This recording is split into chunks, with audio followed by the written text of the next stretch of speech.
Alors, on m'a demandé de faire une présentation sur les services d'accueil et d'intégration des personnes immigrantes. Alors, quand au début, on m'a demandé de faire cette présentation, je me suis dit, bon, l'immigration, c'est quand même assez vaste. Alors, je me suis dit peut-être que ça serait bon de regarder un peu le pourquoi de l'immigration au Québec. Alors, dans un premier temps, ce qu'on voit dans l'apport de l'immigration au Québec, c'est d'abord un apport qui est direct à la prospérité du Québec. L'histoire du Québec, en réalité, c'est une histoire d'immigration et d'intégration. Alors, la société québécoise, c'est une société qui est une société diversifiée. Dès le départ, on a eu une société francophone, il y a une société anglophone qui s'est rajoutée aux Autochtones et depuis, on a eu des personnes qui sont arrivées, différentes origines, différentes cultures, qui sont arrivées par vagues successives d'un peu partout dans le monde. Aujourd'hui, la proportion des personnes nées à l'étranger est de 11,5 %. C'est un peu moins que dans les autres provinces pour toutes sortes de raisons sociales et économiques, mais surtout pour des raisons de langue, probablement. Alors, comparativement à l'Ontario, on a 28,3 % en Ontario, 27,5 % en Colombie-Britannique et 19,8 % dans l'ensemble du Canada. Alors, le Québec est une terre nouvelle pour l'immigration.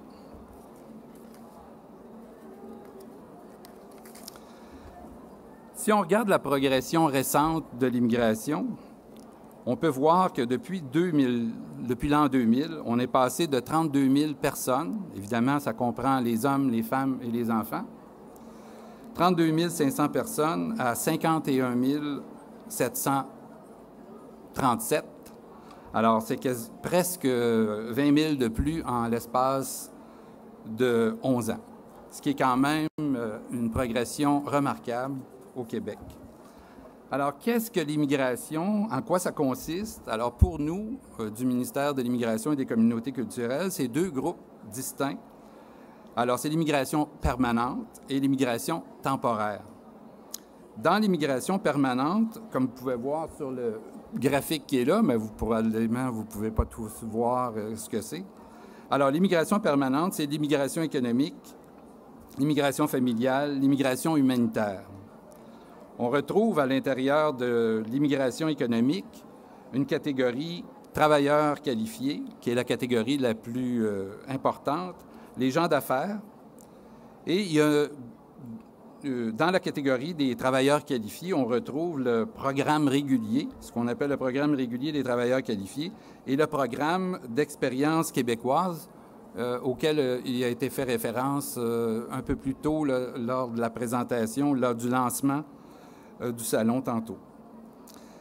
Pour les gens d'affaires, on regroupe dans cette catégorie les immigrants investisseurs, les entrepreneurs et les travailleurs autonomes. Dans la catégorie immigrants temporaires, pour lesquels on donne un certificat d'acceptation du Québec, on retrouve les étudiants étrangers et les travailleurs temporaires. Dans les travailleurs temporaires, il y a deux catégories de travailleurs temporaires, les travailleurs spécialisés et les travailleurs non spécialisés. On retrouve dans les travailleurs non spécialisés, les travailleurs agricoles, les aides familiales et d'autres catégories qui se sont ajoutées récemment. Il y a aussi dans la catégorie des travailleurs temporaires, les demandeurs d'asile. Mais les demandeurs d'asile, la situation du demandeur d'asile, elle est sous juridiction strictement fédérale et parce que les décisions sont prises par le gouvernement fédéral. Un petit peu plus de statistiques. Alors, quand on regarde l'immigration permanente de près, on s'aperçoit que la principale composante de la sélection québécoise de l'immigration économique, c'est les travailleurs qualifiés. Alors, il y a 60 % des immigrants qui sont sélectionnés qui sont dans cette catégorie de travailleurs qualifiés. Il y a les gens d'affaires aussi qui sont sélectionnés en vertu d'une grille qui correspond à 7,7 % et d'autres groupes économiques qui regroupent à ce moment-là en tout cas d'autres catégories qui regroupent 1,2 %. Dans les autres catégories de type regroupement familial, réfugiés ou autres, la décision est une décision plus fédérale. Le gouvernement du Québec n'a pas sa juridiction, il n'est pas de sa juridiction de sélectionner dans le cadre du regroupement familial ou pour la question des réfugiés. On émet des critères pour les réfugiés, mais on ne sélectionne pas directement. L'immigration permanente, c'est aussi, comme je disais tantôt, à titre d'exemple pour les travailleurs qualifiés. Comment on fait pour sélectionner les travailleurs qualifiés? Alors, le Québec qui sélectionne les travailleurs immigrants qualifiés et leurs familles, évidemment, en fonction de caractéristiques qui doivent favoriser l'insertion en emploi. Les caractéristiques les plus importantes sont le domaine de formation, le niveau et le domaine de formation qui vaut 23 % des points, la connaissance linguistique qui correspond à 18 % des points et l'âge qui correspond à 13 % des points. C'est les trois principaux, mais il y en a 10. Alors, les personnes qui sont sélectionnées sont des personnes à ce moment-là qui sont sélectionnées en vertu de leur capacité de s'adapter au marché du travail et de s'insérer aussi dans la société québécoise.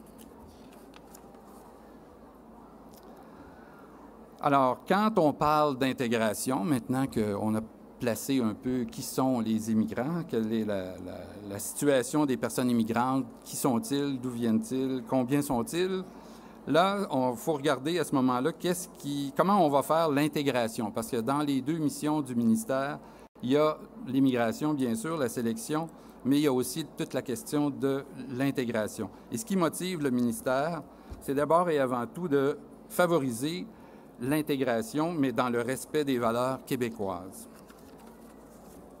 Évidemment, l'intégration, ça ne se fait pas tout seul, et on fait ça avec nos partenaires.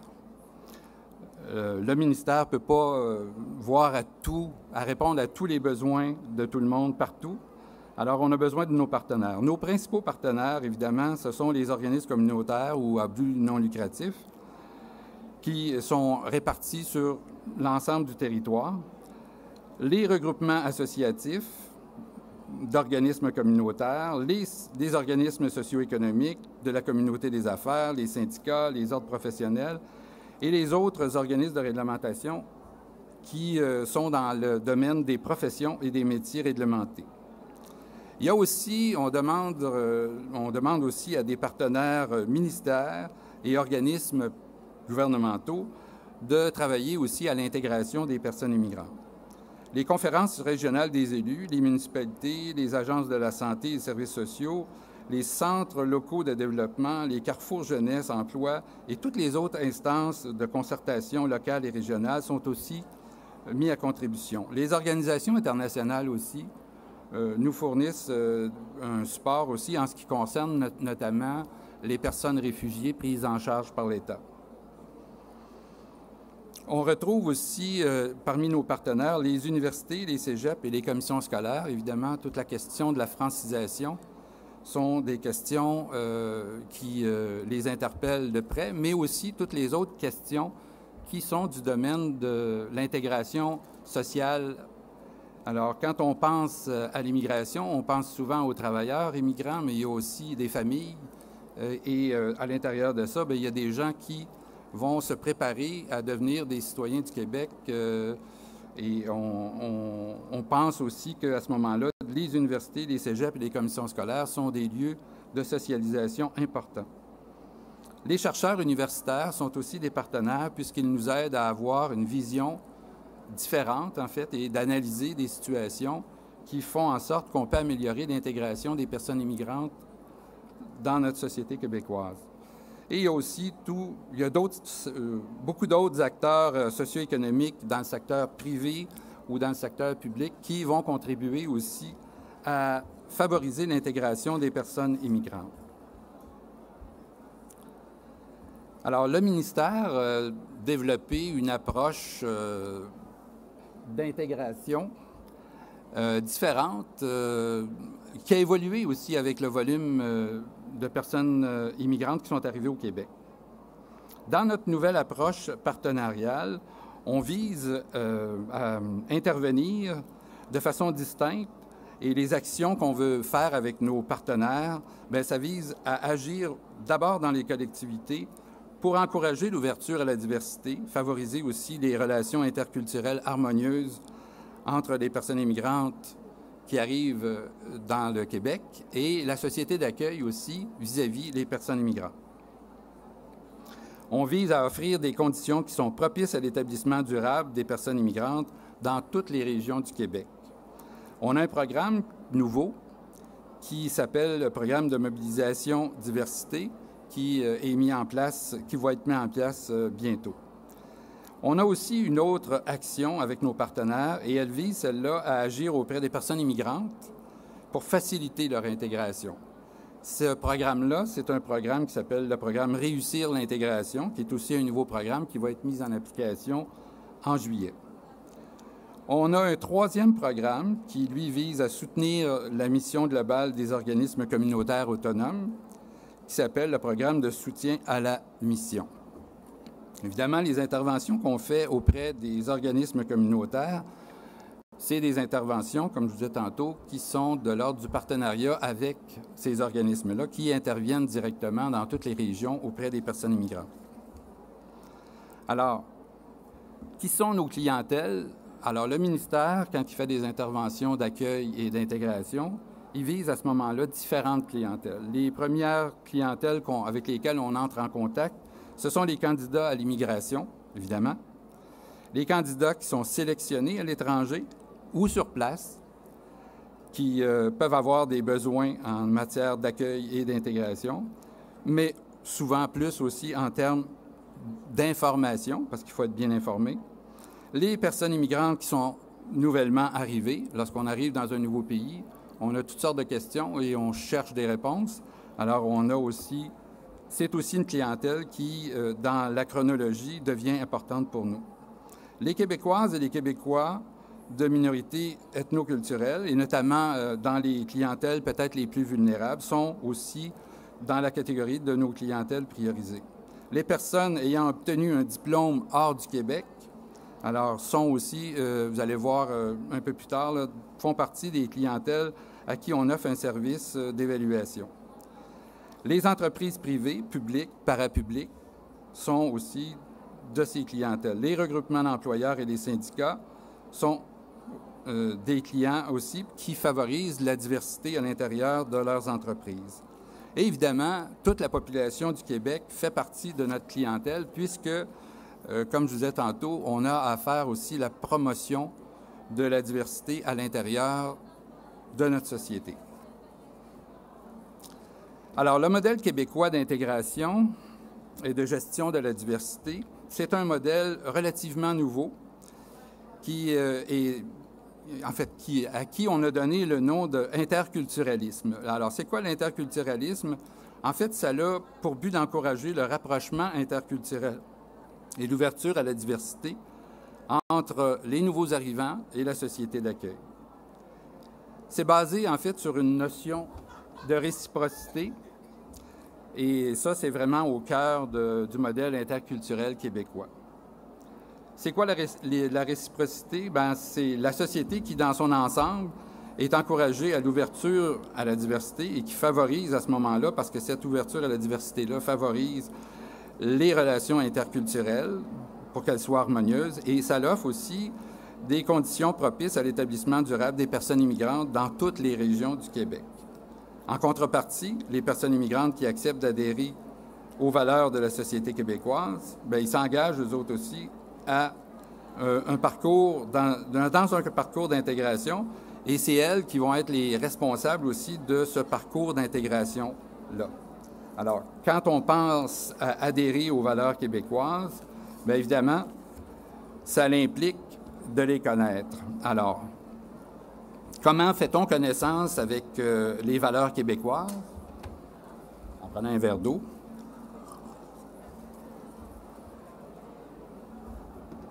Alors, dans un premier temps, c'est de l'information. On fournit de l'information parce que, bon, c'est bien évident que lorsqu'on est dans son pays d'accueil, les valeurs québécoises, on ne les connaît pas autrement que de façon théorique, à moins d'être venu au Québec visiter avant et avoir une idée de ce que ça peut être.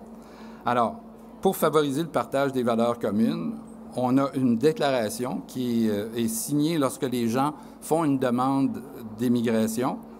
Alors, dans la déclaration qui porte sur les valeurs communes de la société, on demande aux candidats et aux candidates de signer cette déclaration-là. Bien évidemment, on sait bien que les gens ne la prendront pas par cœur tout de suite. Alors, on va répéter l'information. Alors, en fournissant sur Internet, et on leur dit lors de ces entrevues de sélection-là ou dans l'information qui est transmise aux personnes, que l'information est disponible sur Internet puis dans différentes publications. On a même une publication vidéo qui est faite sur Internet pour que les gens puissent visionner quelles sont les valeurs québécoises qui sont favorisées ici. L'information aussi est fournie lorsqu'il y a des sessions, lorsque les personnes arrivent ici. Évidemment, il y a encore là, comme je disais tantôt, quand les personnes arrivent, il y a toutes sortes de questions. Alors, on a organisé des formations sur les valeurs communes qui ont été intégrées dans une session qu'on appelle « S'adapter au monde du travail québécois, vivre ensemble au Québec ». Et évidemment, ces modules-là ont été intégrés dans les cours de français qui sont donnés par les partenaires et par les intervenants qui ont cette mission de franciser les personnes immigrantes. Alors, l'intégration des personnes immigrantes, c'est un processus qui s'amorce, évidemment, dès l'étranger. Plus les personnes se sont préparées à l'étranger, meilleure va être leur intégration, ou en tout cas, ça va être facilité lorsqu'ils vont arriver ici. Alors, comment on prépare cette intégration? C'est d'abord et avant tout en s'informant dès l'étranger sur le site Internet de notre ministère. On a aussi on a publié, en fait, depuis, je dirais, 2004, on a publié un guide qui s'appelle le Guide Apprendre le Québec, qui est un guide où on retrouve une foule d'informations qui sont pratiques pour les personnes qui veulent se préparer dès l'étranger. C'est un guide qui est disponible, évidemment, en ligne, mais qui est aussi disponible en format papier et qui peut aider les personnes, justement, à colliger les informations pour mieux encore préparer leur intégration au Québec. On a aussi un service qu'on appelle le service d'intégration en ligne qui va faire de l'accompagnement en ligne, qui est un nouveau service là, qui va être donné aux personnes immigrantes qui sont à l'étranger et qui veulent vraiment commencer une démarche d'intégration et qui veulent mieux organiser ou avoir de l'aide pour mieux s'organiser à partir de l'étranger. Les services d'accueil et d'installation, alors comme je disais tantôt, il y a des personnes qui sont prises en charge par l'État, mais il y a aussi beaucoup de personnes qui, lorsqu'ils arrivent au Québec, ont besoin d'aide pour faciliter leur intégration socio-économique. Alors, à l'aéroport, on a des services de base, là, qui sont des services d'information et de prise de rendez-vous pour que les personnes puissent avoir des rencontres dès leur arrivée et que ça puisse se faire le plus rapidement possible. Alors, à l'aéroport Trudeau, on a eu 35 000 personnes qui ont été rencontrées au cours de l'année dernière. Ensuite, bon, lorsqu'il y a des rendez-vous, lorsque les rendez-vous étaient pris, il y avait des personnes à ce moment-là qui étaient référées, selon le besoin, à nos services d'immigration Québec. Alors, il y avait des services d'accueil et de soutien dans les premières démarches d'installation. Alors, ces premières démarches d'installation, évidemment, c'est pour les personnes qui avaient des besoins peut-être plus pratiques. Comment on fait pour installer comment on fait pour s'installer, trouver un logement, les écoles pour les enfants et tout. Alors, les services d'accueil, les services d'immigration Québec ont offert des services d'accueil et de soutien dans les premières démarches d'installation à 15 000 personnes qui ont pu bénéficier de ce service-là au cours de l'année 2011-2012. C'est soit par des rencontres individuelles ou des rencontres de séances de groupe. Le réseau. Les gens sont référés au réseau des organismes communautaires. Évidemment, comme je disais tantôt, on ne peut pas tout faire nous autres-mêmes. Alors, on réfère beaucoup les personnes à l'organisme qui va leur offrir le meilleur service et, dans la mesure du possible, le plus près de chez eux. Alors, on finance 59 organismes communautaires dans 10 régions administratives pour offrir les services d'installation et d'intégration des personnes immigrantes. Il y a 33 000 personnes qui ont bénéficié de services de ces organismes-là en 2011-2012. Comme je disais tantôt, on a des nouveaux programmes et ces nouveaux programmes-là, ça fait partie aussi d'une transformation que le ministère est en train de mettre en place. Alors, les changements qui sont prévus suite à cette transformation-là vont faire en sorte qu'à compter de juillet 2012, l'accueil et le soutien à l'intégration vont être offerts exclusivement par les organismes communautaires.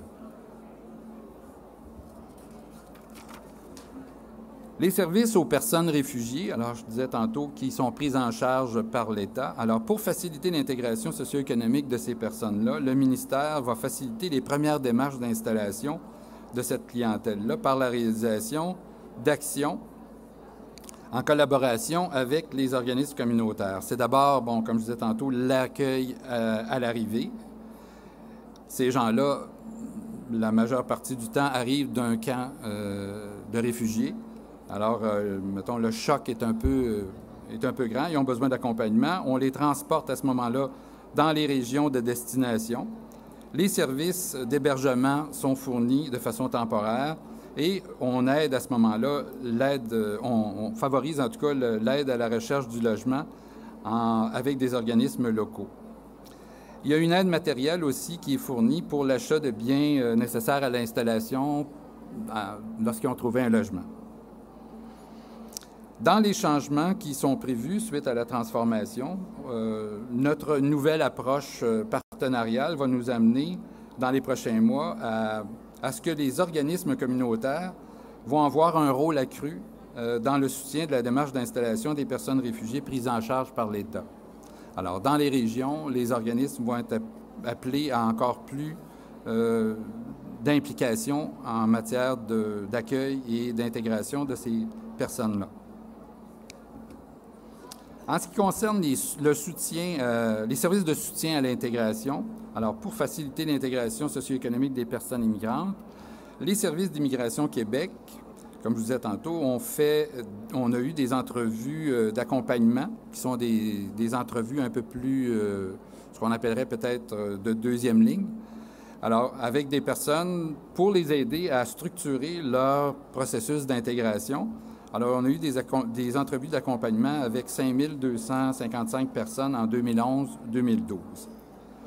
Le réseau des partenaires communautaires offre aussi ses services d'accueil et de soutien à l'intégration aux personnes immigrantes et ils ont offert environ 15 000 services d'accompagnement au cours de l'année dernière.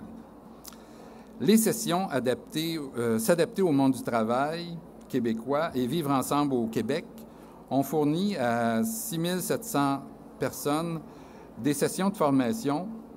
Et ces sessions de formation-là, c'est des sessions d'information pour se familiariser, en fait, avec comment fonctionne le monde du travail québécois et quels sont les us et coutumes auxquels les personnes peuvent être confrontées dans leur processus d'intégration.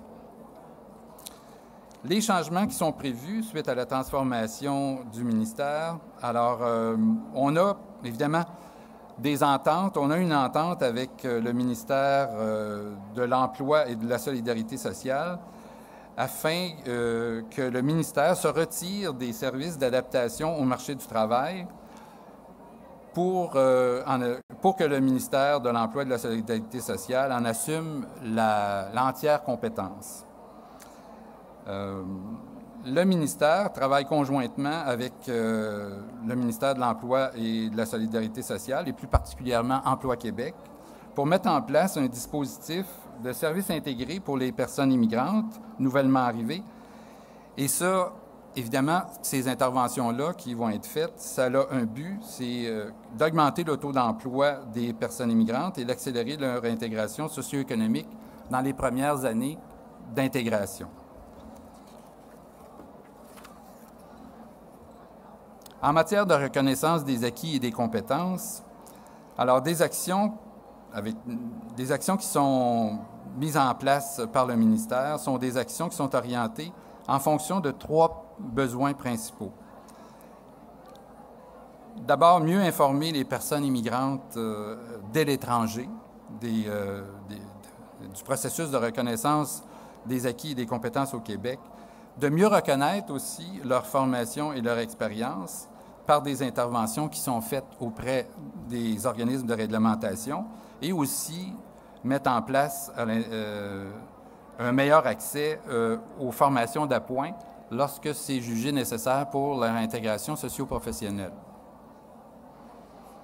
Évidemment, on a développé au cours des années un partenariat étroit avec les organismes de réglementation et au cours des dernières années, on a eu une 60aine de projets qui ont été financés avec une 30aine d'ordres professionnels pour la mise en œuvre de projets pour développer des outils et des manières de mieux offrir des services de reconnaissance des acquis et des compétences aux personnes immigrantes formées à l'étranger.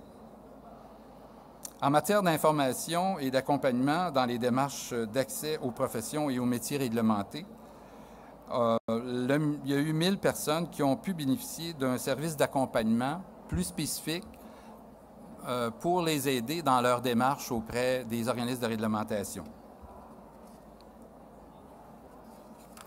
Toujours en matière de reconnaissance des acquis et des compétences, le ministère offre un service d'évaluation comparative des diplômes obtenus hors du Québec. Il y a eu 20 117 évaluations comparatives qui ont été délivrées en 2011-2012.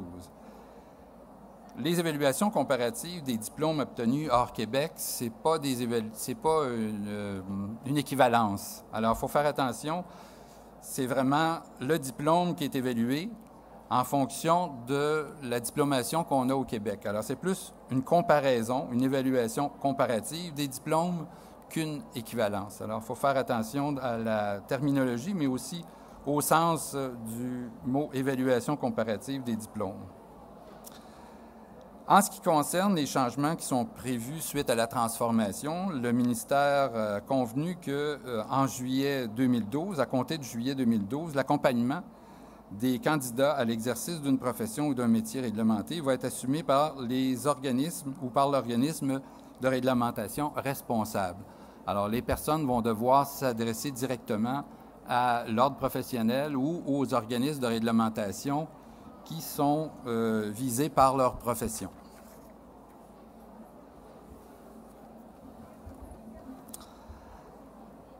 Évidemment, une fois qu'on a eu la reconnaissance de notre compétence ou que, on veut accéder au marché du travail, l'accès à un premier emploi dans le domaine de compétences, c'est vraiment la préoccupation première d'une personne qui veut s'intégrer à la société québécoise. Alors, il y a des actions qui ont été mises en place par le ministère pour faciliter l'accès des personnes formées à l'étranger à des professions et des métiers réglementés, mais aussi à des emplois dans leur domaine de compétences.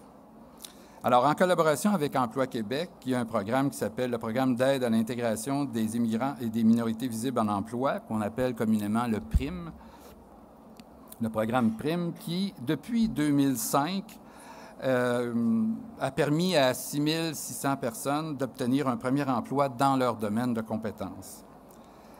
Il y a plus récemment un projet qui a été mis en place aussi par Emploi Québec en collaboration avec le ministère de l'Immigration et des communautés culturelles et les ordres professionnels du Québec pour offrir un premier emploi dans le domaine de compétences des personnes formées à l'étranger, mais qui ont été référées par un ordre professionnel. Alors, dans le processus, on fait affaire avec l'ordre professionnel. Une fois que l'ordre professionnel a reconnu nos compétences, là, à ce moment-là, on peut avoir accès à un programme de subvention salariale pour nous aider à obtenir un premier emploi dans notre domaine de compétences reconnu par l'ordre professionnel.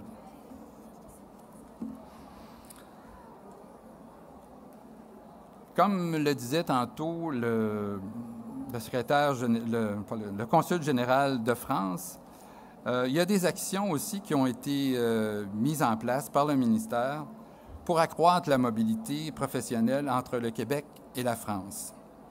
Ce sont des ententes intergouvernementales là, qui permettent de faciliter la mobilité professionnelle des personnes immigrantes originaires de France. Alors, l'entente entre le gouvernement de la République française et le gouvernement du Québec, qui est relatif à la mobilité professionnelle et à l'intégration des migrants, permet aux ressortissants français qui le souhaitent de s'établir de façon permanente au Québec.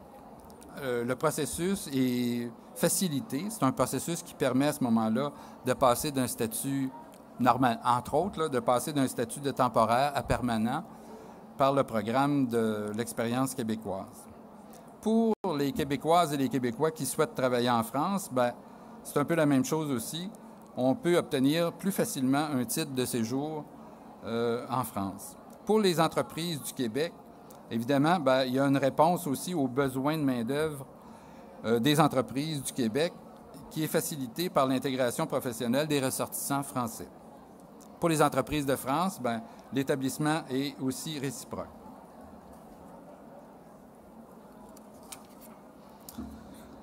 Alors, l'offre ministérielle qui est faite aux entreprises, c'est une offre ministérielle qui vise à appuyer les entreprises afin qu'elles puissent miser sur cette main-d'œuvre diversifiée.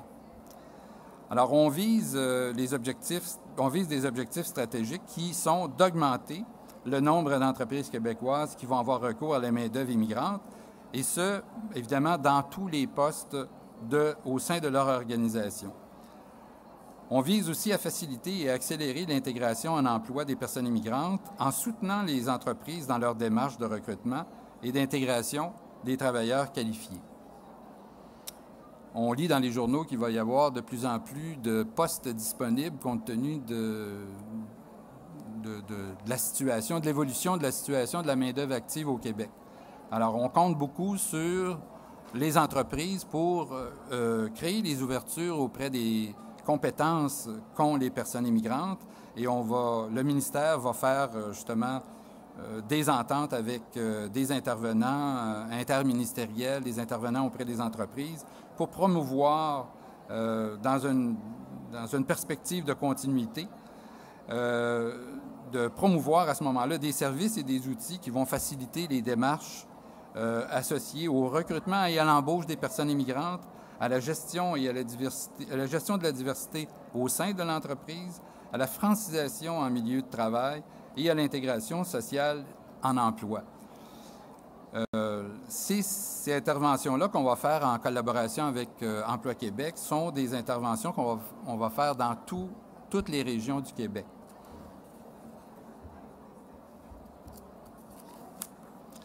Les actions qui sont prévues pour mobiliser, évidemment, les entreprises sont aussi des actions qui ont pour but de mobiliser, parce que les entreprises sont aussi dans les régions. Alors, les régions, il y a des intervenants locaux et régionaux qui se préoccupent de développement économique. Et ces personnes qui interviennent dans les régions ou qui interviennent localement ont besoin aussi de soutien et ont besoin d'encouragement aussi pour continuer par l'immigration à vitaliser ou à revitaliser, dans certains cas, les régions et encourager l'ouverture à la diversité par le programme de mobilisation diversité. Depuis 2004, le ministère a fait plusieurs interventions et il va continuer à le faire de façon plus active. On a eu avec 18 conférences régionales des EU, on a eu des ententes et 10 avec des municipalités, mais ce nombre-là devrait augmenter. Qu'est-ce qu'on vise avec ces ententes? On vise à soutenir des projets qui favorisent l'attraction, l'accueil et l'établissement des personnes immigrantes en dehors de la région métropolitaine de Montréal et de soutenir aussi des initiatives locales telles que Défi Montréal, Passerelle pour l'emploi en région. Dans le cadre de la sensibilisation qu'on fait auprès de la population à l'apport de la diversité qui favorise l'essor du Québec, nous avons mis en onde une web-série, si on peut parler comme ça, une web-série qui s'appelle « Toutes nos origines enrichissent le Québec ». Alors, c'est une campagne, en fait, qui vise à faire valoir le rôle essentiel des personnes immigrantes et des communautés culturelles sur le plan de l'évolution démographique